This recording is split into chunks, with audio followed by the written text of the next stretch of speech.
A number of communities in Uganda tend to avoid discussing menstruation as a reproductive health factor. As a result, young girls across the country drop out of school since they cannot deal with it without support. This health situation is further worsened by lack of sanitary pads by many of these teenagers. Because if you go and that period started while you doesn't have that pad, then you will be ashamed and the boy will continue talking against you that you see this girl has cut what chicken. They call it cutting chicken.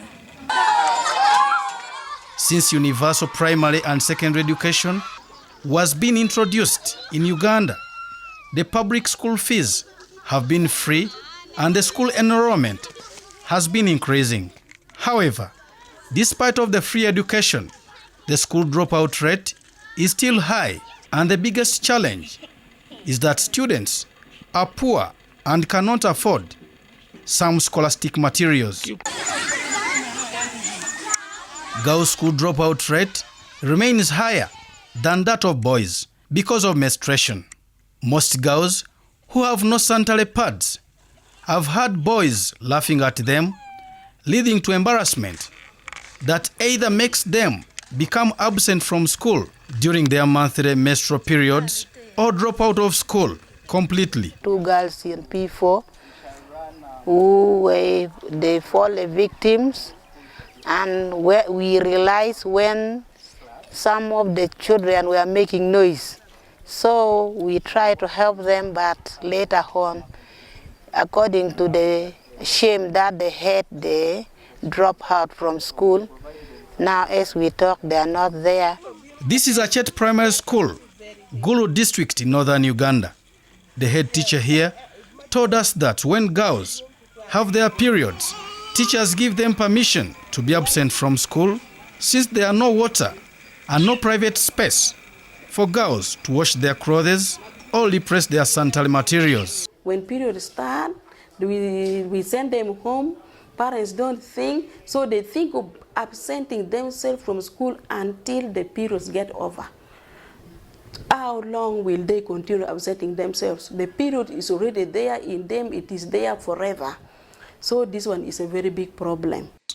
In this school, the senior woman teacher says they buy sanitary towels for students, but at times they are constrained by resources. Some of the girls, they come to school without panties. So when the menstruation get them, when they are unaware, it is very difficult for us to help them because we only have the sanitary pads for emergency in the school. Sometimes if maybe we have some money, we volunteer and buy some pads and then a pan if a girl doesn't have it for the emergency. Since sanitary towels are expensive to some families in rural areas, most girls use rags and sometimes toilet paper. A senior woman teacher can provide things like a tenge to tie that girl. Then she'll go and wash, then dry up, then she'll come back to school. But at that school, whereby the UP is very little, you find that even the changing room itself is not there.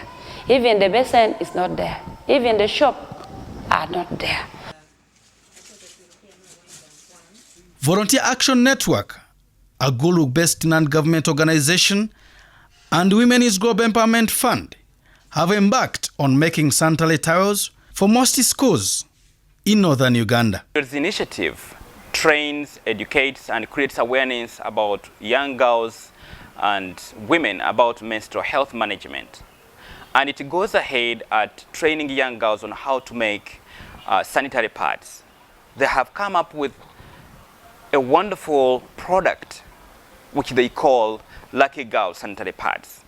Musa Bukenya, the man behind the Health Pad initiative, wants every girl child in northern Uganda and beyond to study in a healthy environment. Girls deserve to study in a free and fresh environment.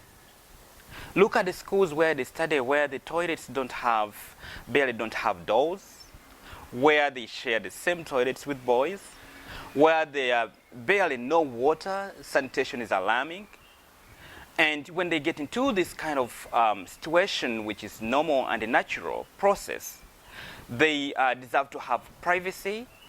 Bukenya, these girls and women manufacture sanitary towels in a clean environment, sterilize them after they pack them, and distribute them to schools around. This project is an ongoing project. Right now it is benefiting the 5 districts in northern Uganda, that is Igulu, Amuru, Noya, Omoro, and all those neighboring districts. And we want to support this year the women into the refugee camp in Germany with the sanitary pads, and not only just giving them, because we don't believe in handouts. We go teach them how to make them. We set up a plant for them to manufacture. They make it, use it, and sell it to generate income. Girl children in Achet Primary School in Igulu, northern Uganda, where VACNet first donated sanitary towels. The girls appreciated these gestures. You save us from shame, worry, and financial constraints. Bukenya calls for parents, both men and women, to address the issue of sanitary towels for their girls to mitigate the increasing girl child school dropout. I'm Joseph Buule.